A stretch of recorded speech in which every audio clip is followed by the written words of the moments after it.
studies have shown that we're wired to stay safe. And if we have clarity, then we have more certainty. And if we have certainty, then we feel safe and ready to take those next steps.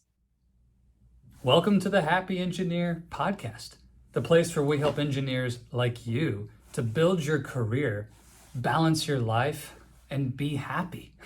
I'm Zach White, former engineer turned lifestyle engineering coach, and your host for the journey to the career and life that you desire. Hey, I believe that you shouldn't have to sacrifice your life to reach your full potential at work. And what we're going to bring you in these conversations and interviews are the strategies, the tools, and the mindsets that are going to allow you to experience both success at work and success at home. Hey, we do the best we can to keep this free from advertisements. Of course, I can't control what YouTube may throw up, but do us a favor and share this podcast with anybody who you think may like it. And don't forget to click the bell and subscribe and get notifications to our YouTube channel and for upcoming releases of the Happy Engineer podcast. I would love your feedback, and even more than that, love your story. Share with us how these strategies and tools are working for you.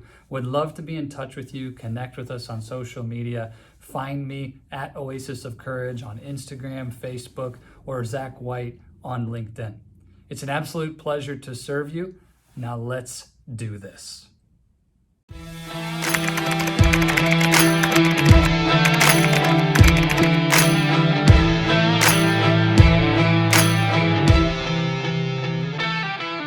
Happy engineers, welcome back. The amazing Julie Schaller is with me today. Julie, thanks a ton for being here with me and the engineering leaders listening today.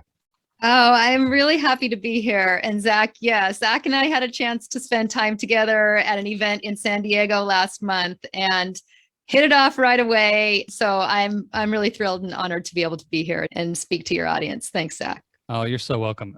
Let's start with a space that I really picked up is a zone of genius for you and also of passion, Julie. And it's around the idea of clarity. And it's a word that we as coaches use a lot. We've got to get clarity on things. And I'm not sure everybody always knows what that means, but you had a quote on your LinkedIn profile that really resonated for me, that for years during my corporate life, speaking of yourself, I struggled with a sense of uncertainty. And now you help leaders get absolutely clear. Can you just talk to us about this concept of clarity and how does it show up as a barrier in career growth for the average person out there who wants to get to the next level and their goals? Like, just talk to us. What is clarity all about? Yeah, it's such a big thing. When I have calls with people who are considering coaching, I take notes. And so over the years, I've kept all of those notes. And on last count, I probably had 193 or something, like pages of paper of notes. I went back through and looked at the themes of what people said and why they were stuck, because I asked them this question: what are your pain points? And overwhelmingly, one of the top things that comes up is that people either don't know what they want, they're unhappy where they are, but they don't know what they really want that would make them happy, or they don't know how to get there. So they may have an idea of what they want, but the process of going from where I am now to this utopia, like, I have no idea how to get there. And either way, what they said they were missing was clarity. So you mean this is just brain science? We have to give our brains a clear set of instructions, a clear set program. And without that, in the absence of that clarity, of that quote unquote program, we will stay where we are and we won't make a change, even if we say we want to. So it's a big theme and something that people overwhelmingly have said that they really want more of. Julie, you said brain science, and my engineering nerd perked up a little bit. So can we dig into that just within reason? I know we're not going to get a PhD in neuroscience today, but when you say it's brain science that we need to give ourselves a clear direction, can you unpack that more for us? What is the science of this? I don't have research studies memorized, but certainly your audience I know is very resourceful and can go and dig into this.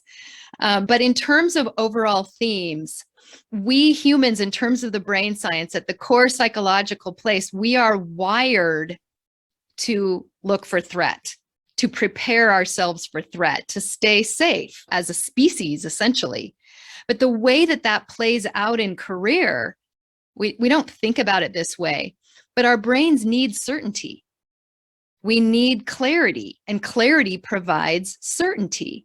So if I have certainty around what my ideal next job looks like, then my brain says, okay, I can give this the green light. I can take those steps because I feel certain, therefore safe at a core human level, psychological level, emotional level, to be able to take those next steps. And so that's where people get stuck. Oftentimes they come and they may say to me, well, it's just that I don't know what the ideal job is. But what it really is that it comes back to what's between their ears.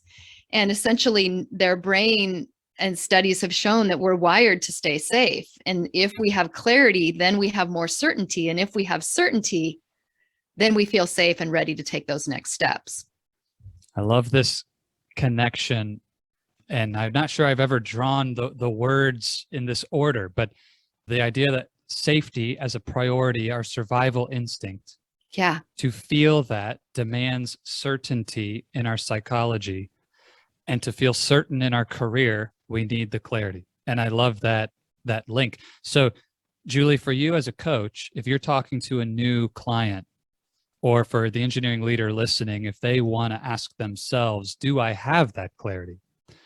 What for you distinguishes someone who's truly very clear in what they want in their career versus someone who either it's a total fog, they have no idea, or maybe it seems like clarity, but it's actually missing something? That might be the more interesting case. What defines that for you? Well, I'll answer it in two parts. So the first one is, it's not up to me. Like pretty much everyone that I would talk to, and probably you do as well, like they're pretty straight up about whether they're clear about where they want to go. So I've had people that I've gotten onto a call with, and they say, I want to be a VP level in 3 years. I want to work for a major tech firm. I want to have this level of compensation and salary. I want to have an organization of X. So they have absolute clarity of where they want to go. That's pretty evident pretty much right off the bat. And those people are the stuck in the how to get there. But what I also find that is a really interesting theme is that people will have ideas of what they logically want. But what I'm finding in the coaching process that's really powerful is oftentimes what's missing is the emotional congruence. And what I mean by that is that I'll take clients through an exercise of just listing out and defining what's most important to them in their career. And they'll say title, and they'll say compensation. Maybe it's a specific type of product or industry or role that they want to be in. So very logical answers, of course. But what we also prompt in this process of what gets people to really feel happy in their career is, what do they need? Is there an element of growth or purpose or meaning that's missing? What qualities do they want from the kind of culture or the organization that they're going to work in? Does that matter or not? For a lot of people, it does. What are the qualities of the upper leadership and the direct manager that you work with on a day-to-day basis? What kind of flexibility or work-life balance is important for you to really enjoy the rest of your life outside of work as well? So there's these other themes that often people don't think of right off the bat, that when they're prompted to really think about these, and then we go through a stack ranking process, it's been mind-boggling to me how often compensation starts at the top of the list, but then when you really say what's most important to you, it ends up falling down the list somewhere lower than the number one slot. It depends on the person. But so really getting that clarity of defining what's most important, and then how specifically do you define that? So then that's the real forcing function with the clarity. People may think that they know what they want, but then when we dig deeper and go down to that, the devil's in the details, you end up finding that there's a lot more that's actually important to you when you do the work. That's a fascinating process. This idea of emotional congruence is really interesting. And I'll just be blunt that engineers as a group are stereotyped for good reason as having low emotional intelligence. For all my listeners out there, don't be insulted. It's just the truth around how we're looked at. And we have our own responsibility to step up in that area. But Julie, I'm curious, is emotional congruence as a gap, is it that people just have not brought awareness to that emotional side?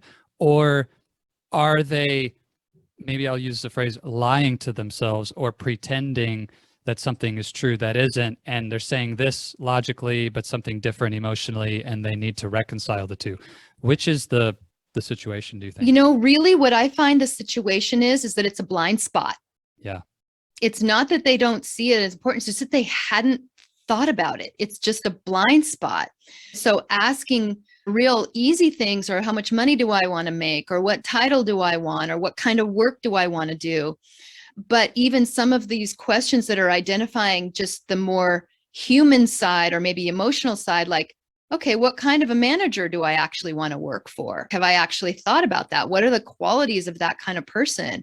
Are they direct and honest? Do they have my back? Just really thinking through these kinds of things. What about the team that I work with? Does that matter to me? Yeah. And even as we get down to some of those core needs, do I feel like I want a sense of growth in my role? So interestingly, sometimes people will prioritize growth. Like they'll take a job that gives them more trajectory, more career growth, even if in the short term, it might not be the title that they initially want. But if they have a belief and they've really vetted out through the interview process that they can have that growth, or that it gives them a sense of greater purpose in what they're doing, that there's meaning behind it rather than just a transactional kind of role.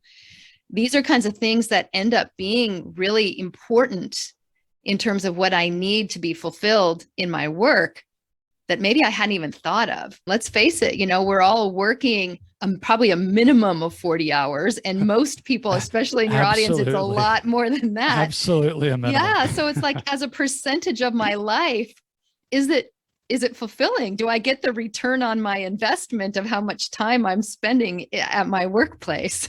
Yes. So we have this important need for certainty and therefore clarity. Once a leader gets to that understanding of what they want, tell us, Julie, in the coaching you do, what are the main blocks and barriers that hold people back from actually going to get it? The biggest block is communicating my value. I call it positioning. And so people can be really clear on what they want, but it's the how. How am I going to get there? And that ends up being, it's either one or the other for most people. And so the biggest block and the biggest challenge that I have people that come to me for is, how do I communicate myself? What is my story? And how do I tell that in a way that differentiates me from all the other candidates that are interviewing for this job, or that sets me apart and has my management team hear me and believe that I'm capable for taking on that big promotion? And so there is a lot in the how I'm talking about myself, my value, my strengths, what I'm capable of, that's a real blind spot for a lot of people. They just don't know how to build that message together. Yeah. I want to dig deeper into this one because I know for myself, when I was in my engineering career, this was huge in terms of setting a completely new trajectory for my results. But before we do, are there one or two other really common blocks that we would want to introduce that people ought to consider as they're considering growth? Yeah, I'd say the other block, some of it is the positioning and the communicating, like we just talked about. The other big block that I would say comes up is more on the mental side. And this is also often a blind spot for people because, again, they're focused on what's the job I want. And then there may be frustration that it's not there or I'm not getting that role. But really, what I have found in the coaching work is the people that are advancing and moving on to the jobs that they want, it's not as much about their experience, their education, their credentials, their training, their specialized area of expertise. It's more around what they believe that they're capable of doing. We talk a lot about this concept of the growth mindset, and people have probably heard that thrown around a lot. But essentially, that is what it comes down to. Because if in the back of your mind there's any level of doubt, that's going to sabotage the whole process. I want to repeat this because it's so important for engineering leaders to hear it. And this is something that I hit home with every single client that I work with. It's not about your intelligence. It's not about your IQ. It's not about how many degrees, how many certifications, etc. The primary block is your own belief about what's possible for you with what you have. What am I capable of, and can I succeed in this next role, etc. What I've found, Julie, I want you to tell me if you agree with this or not, is that someone will go out and get another degree or certification, and by earning that cert, it alters their belief in themselves, and they get a new result. And the assumption then is the cert led to the result, or the degree led to the result, when in reality, if you had simply adopted that belief in your capability beforehand, you probably could have gotten there anyway. It's really, we're kind of muddying the distinction between that actual mental confidence and these outward indicators of intelligence. What are your thoughts about that? I would say that, again, it comes back to that theme that we just talked about with the clarity. So going and getting certifications or additional trainings just for the purpose of collecting a number of letters behind my name, no. And then you're still going to sabotage yourself potentially if there's a mindset block there. Now, if I know where I want to go and there's a gap, and actually if I want to go on to that next engineering level, and I have a gap in terms of actual expertise or certification that I need to be able to master that role, making that choice, absolutely yes. And essentially that ends up being very empowering, because then I know I'm taking action on behalf of where I want to go. So there's a clarity there of what the needs are that are filling that gap. But also there's a confidence that comes from taking action on that, completing that depth of training and certification. And so you're right, there is a level of mindset and confidence that comes from it. But if it's just taking trainings for the sake of trainings because they feel like they're trying to fill in a void, that doesn't provide a solution. Yeah. Or another classic that I see a lot is, I've been in the same job for 3 years, 4 years, 5 years. I feel like my career has plateaued, so I'm going to go get an MBA.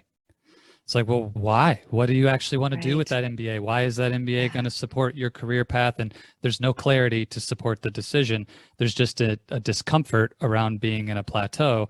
And so I take some action, which happens to be that. To your point, not a bad thing necessarily if it is directly related to what you need, but could be a complete waste of time, money, and energy if what you actually want to do next doesn't require that next advanced degree. So this idea then of positioning, I said I want to come back to this because I know it's really foreign. Engineers, we want to solve problems, y equals f of x, give me the root cause analysis, 5 whys, etc. And then we talk about brand positioning or personal branding or communicating value, and it's a lot of blank stares. So what does that actually look like for someone in their career growth journey? Yeah, I'll speak to that. And you're emphasizing a really important point. Early on in my coaching, I was coaching people through the process. And what I was realizing is that there was a gap, like in the getting the job process. And that was that they didn't know how to communicate their value. So I actually went back. This was an example of tying back to what you just said in terms of additional training. I went back and got certification in personal branding because I knew that it was going to be of such great service to my clients, and it's proven to be so. But when I'm working with clients and helping them with this space of the positioning, what we will do is to, what I say, define their brand statement. So at the most simplistic level, that's defining who you are professionally. So maybe that's engineer, and you specify a certain area of the business that you're doing your work in, and really come up with an adjective to describe what kind of an engineer are you. I just did this with a client earlier today, and purposeful was her word. Strategic, whatever is true for you that really mostly ties off of one of your strengths or even one of your core values. And then it's the what you do. And this is an important piece to be aware of, because at an upper level management perspective, especially in a corporate any type of business or corporate environment, they're speaking in the language of results. And so if you think about your role as an engineer, what business metric or result that the business cares about does your work lead to? Is it increased revenue? Is it cost effectiveness? Is it brand aware? There could be a lot of different metrics that are related to the engineering work or the systems work, but defining that specifically is helpful rather than just saying doing great work. That's way too vague. You want to be precise. And then the how you do it part. And so this is where the uniqueness comes in and some of the positioning, because you start to build off of where you're really great. And so is that by leading teams? Or I had one client that said epic attention to detail, and that was one of his superpowers. Like, he just truly had this epic attention to detail. Or I had another one that it was bridging technology and teams. It was this connection of the technology plus bringing the teams along so that they could embrace the technology. So there's a lot of different ways you can build that out, but essentially you're coming up with this brand statement or positioning statement for yourself. You could actually call it a value prop. I love this. And such a big distinction between the way most engineering leaders who I talk to, and you ask them the question, let's say you're at a networking event, you're at a conference, you walk up to somebody and you say hi. And of course, everybody asks, so what do you do? Yes. The proverbial, what do you do question. And 99.99% of the people I meet, the first answer they'll give to that is, I am a design engineering manager at fill in the blank organization, Right. Whirlpool Corporation is where I work. So I'm a design engineering manager at Whirlpool. That's the response. Versus what I just heard you say was, don't tell me what you do in a language of a title. What's the result? Like, you're a design engineering manager, great. But what actual business result do you have accountability and responsibility to drive? And that's superpower for you. And then the how in a way that's attention grabbing and unique to your strengths. So if instead of I'm a design engineering manager, I came in and said, I multiply the effectiveness of engineering, designers and CAD teams through my epic attention to detail and ability to translate emotional intelligence to problem solving or something. I just totally made that up. Yes, but brilliant, Zach. That's now, if you and I were meeting at a networking meeting and you told me that, I'd be like, tell me more. Exactly. And so then you start the conversation, not to mention the fact that that was really intriguing and so much different than the 15 or 20 other people I talked to at that event. I would just they kind of get drowned out in the noise. And so just spending the time, there's different opinions on personal branding and you can make it what you want to, but just this theme of really knowing how coming up with a way to define your own value proposition, essentially, or your brand statement is a really powerful theme. It turns into the networking conversation. It turns into the headline on your LinkedIn profile, which is much more interesting than the default that LinkedIn gives you, which is your last job title. And it can even turn into the headline on your resume. Yes. So kind of the way to think about it is, if there was one sentence that you wanted people to know about you, how would that read? And it's just this, that's what I call the brand statement, what you just riffed on there. Yeah. That's awesome. So Julie, I want to play the other side for a moment, to kind of devil's advocate on this. And I'm going to speak from the skeptical, jaded engineering perspective for a moment. I love that. And that is to say, I don't want to do that. I'm an engineer. I just want to be good at engineering and do great work and get paid great money for being really good at what I do. and all this personal branding and positioning nonsense. Like, I don't want to waste my time with that. If that's the mindset I have, Julie, what would you say to that person? I would say, what matters most to you? And if you said just heads down, doing great work, making my great salary, having my title, I'd be like, amen, game over. But if you said what matters most to me is advancing and growing in my career, or what matters most to me is having the kind of role where I feel like I go home at the end of the day with energy, with a smile on my face, feeling like I did something that mattered, like I made impact in some way to the business or to the team, then I would say, well, let's have a conversation around how you can get into a role where you can do that. And I've been coaching for over a decade. And so I've played over time with what are the conversations that really make the biggest difference. And I've sorted off the ones that don't really make that big of a difference. And I've elevated those that are the real game changers. And this kind of concept of defining your story, or we're calling it a value statement or a brand right now, that's one of the game changers. Because if you do want to move into a new role where you either have more balance and you can get home and see your family and have dinner with them at the end of the night, or you want to be in a role where you really feel like it mattered, like you go home and I made this great impact to the business, and that's not the role that you're in right now, then knowing how to get to that role is really important. And so it means that it might mean spending some time on the things that you were like, okay, I need to go through this process. And there, there's a couple ways of looking at it. It could be just to check the box. Okay, I have to do this to get from point A to point B. I would encourage my clients to come into it and really just be in this learning. I know all of your audience are just have an appetite for learning and for knowledge and for growth. I talk to my clients about this concept of growth. We think about it in terms of like, am I getting promoted to the next level? That equals growth. But it's interesting because growth could even be emotional growth. Am I comfortable having that really difficult, hard conversation with one of my direct reports? Or do I shy and back away from it? Like, that can be growth. Or do I think about growth in terms of my own self-awareness and professional development in some of these new areas that I hadn't even paid any attention to, or maybe were blind spots? So yeah, that would be the feedback I would give to the skeptic. And I'm smiling because honestly, I love the skeptics. I really do, because they're the ones that are asking the hard questions. They're the ones that are challenging the status quo.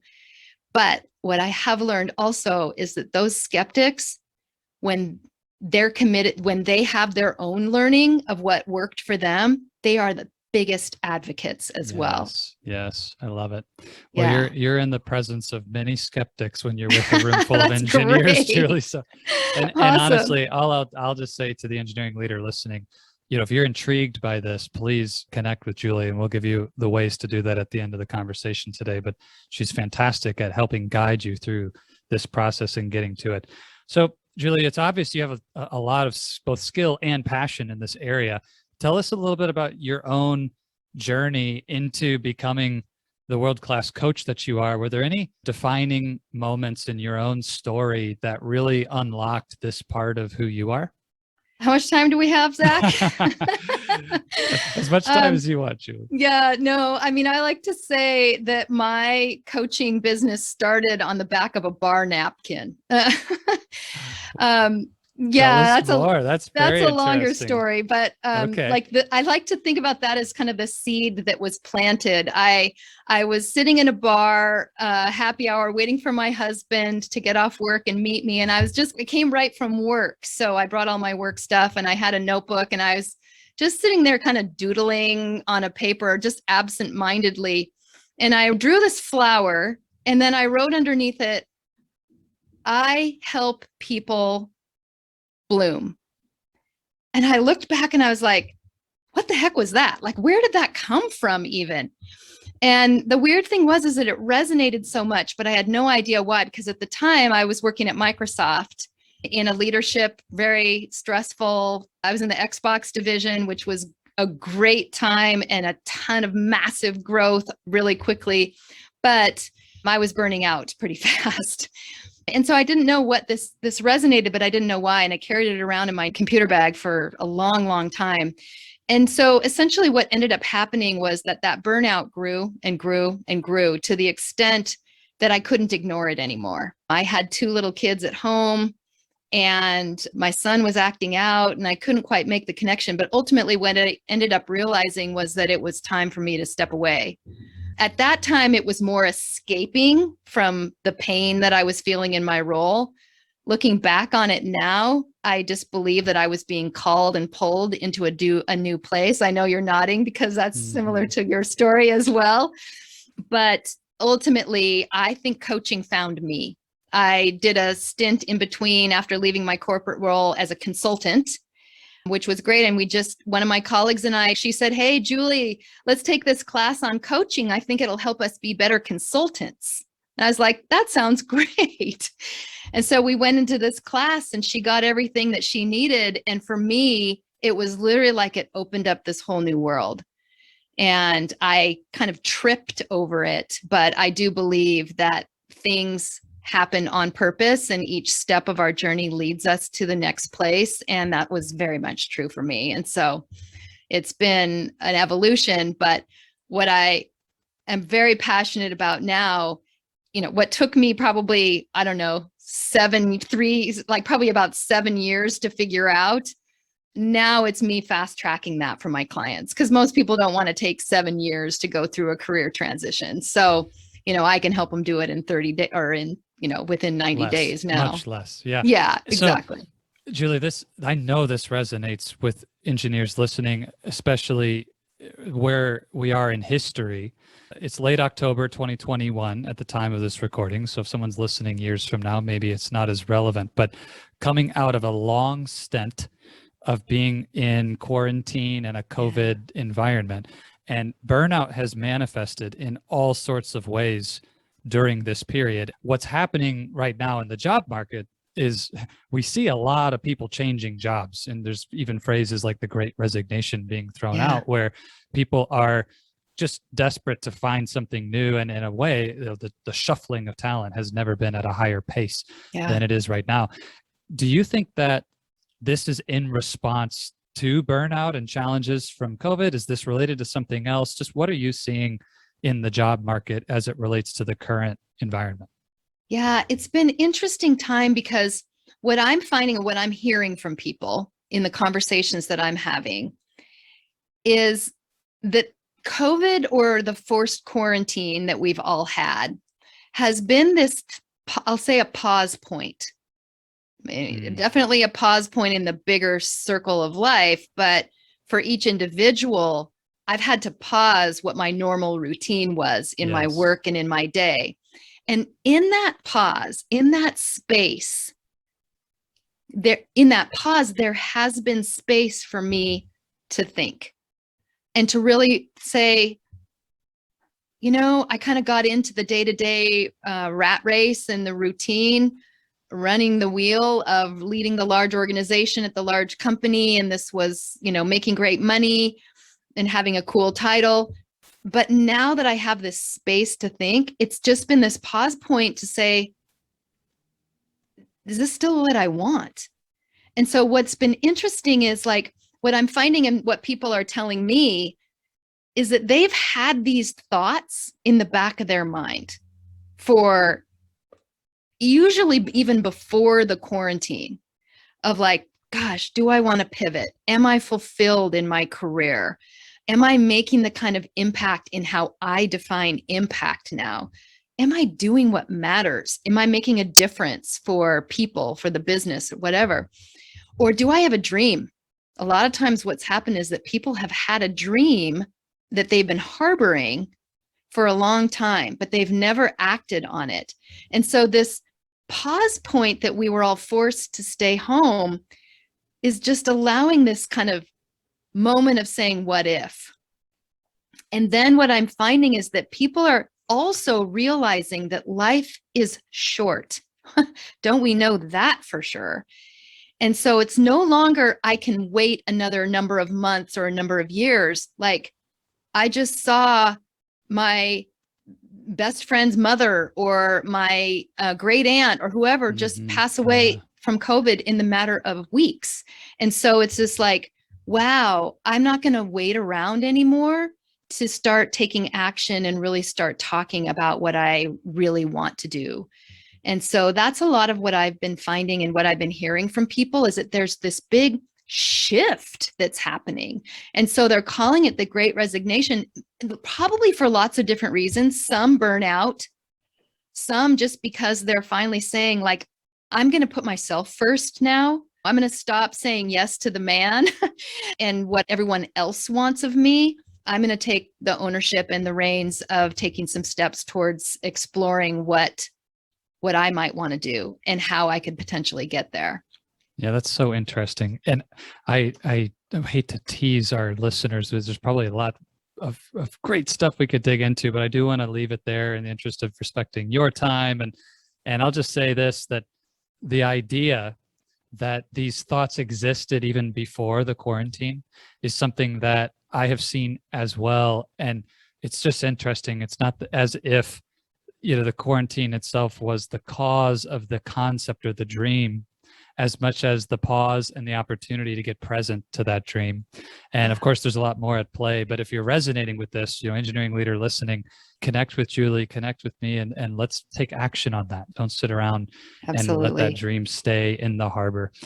Julie, this has been awesome. I want to wrap it up. And I really believe great engineering, it's just like great coaching, and great coaching for sure, that questions lead and then the answers follow. So if we want great answers, if the engineering leader listening wants to be happy, they want that fulfillment, that energizing, meaningful career, what would be the best question that you would lead them with today? One of the best questions that has resonated for me is asking the question of who, not what. Meaning, who can I talk to? Who can help me? Who do I want to have in my circle? And this has been a huge thing, even just in job search. Networking studies show that the who, like who do I know professionally, 70 to 85% of jobs are found through professional relationships.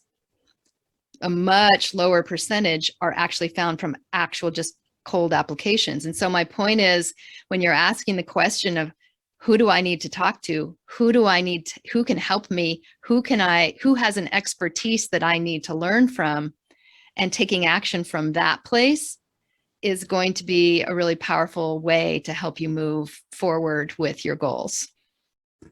I love that. And it's a question that you can ask in every situation, engineers, regardless of the problem you face. Don't just ask what and how, but who. Julie, thank you so much for your time. And I know people listening are going to want to connect with you and find out more about your work and how they can immediately hire you as their coach, because you're just fantastic. So where can people get more and get connected to you? Find me on LinkedIn if you're on LinkedIn. So I know, Zach, you're going to share the spelling. If you're not on LinkedIn, listener, if you're not on LinkedIn, go to my website, which is just julieschaller.com. All right. Fantastic. Yeah. And we'll absolutely put those specific links in the show notes at oasisofcourage.com, where you all always go to get connected with the latest episodes and what we have happening here at OACO. Julie, thank you again so much for your time. This has been tremendous, and we're going to have to do it again sometime. Thanks, Zach. Totally a pleasure. Pleasure's all mine. I appreciate the opportunity. Hello, my friend. Zach White here again, and I wanted to let you know that's all we've got for this episode of the Happy Engineer podcast. Thank you so much for investing your time with me today. It is an absolute pleasure to be able to bring you this content. Just as a reminder, it would be amazing if you would subscribe and share this episode with any other engineers you know who may benefit from this. And if you're like me, I hope that you'll take some notes and, more importantly, take action. In our audio version of the podcast on Apple Podcasts and any place that you go to find podcasts, There's a little more content from me about this episode in the debrief. If you really want to hear about how to put this into action, I'd encourage you to go grab that. But thank you for joining us for the video version of our interview today. And again, can't thank you enough for helping us to get the word out about the Happy Engineer podcast and what we're doing. If there's any way we can serve you, would love to do that. Go find us at oasisofcourage.com or reach out to me on social media at Oasis of Courage. And don't forget again to subscribe and click the bell to have notifications of upcoming releases of new episodes of the podcast. As always, I want to leave you with this. If you stay in your comfort zone, you're not going to grow. So let's crush comfort, create courage, and let's do this.